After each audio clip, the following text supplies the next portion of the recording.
The summit had a robust discussion on strengthening Azimio and its constituent parties. The coalition partners have been able to agree on fundamental strategies and tactical positions. We agreed that the coalition is only as strong as its constituent parties. The summit therefore reaffirmed its commitment to the renewal and strengthening of all the constituent parties through various activities, including members' recruitment drives, delegates' conferences, PGs, and NEC meetings. All constituent parties have committed to pursuing a common program of action that addresses the challenges the country is going through, and that also help to advance and defend the gains of democracy. Azimio remains one and is here to stay, committed to shared values that include accountability, integrity, public participation, good governance, respect for the Constitution and rule of law, social justice, and non-discrimination.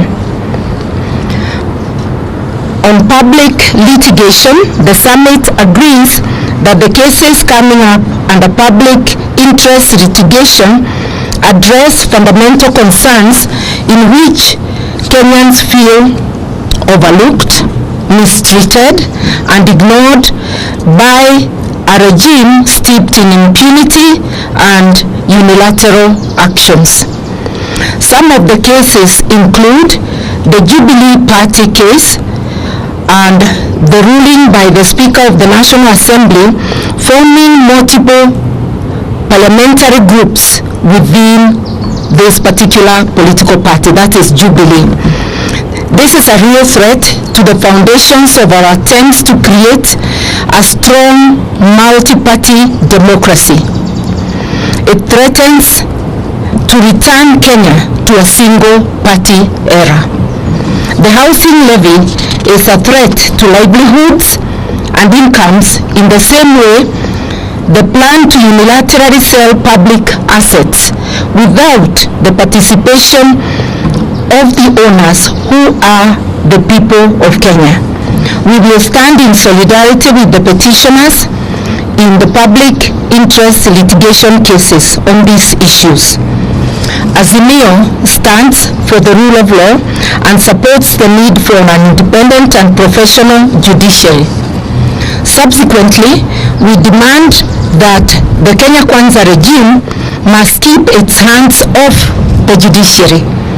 We take note of the support expressed by the United States government for the RUTO regime to appeal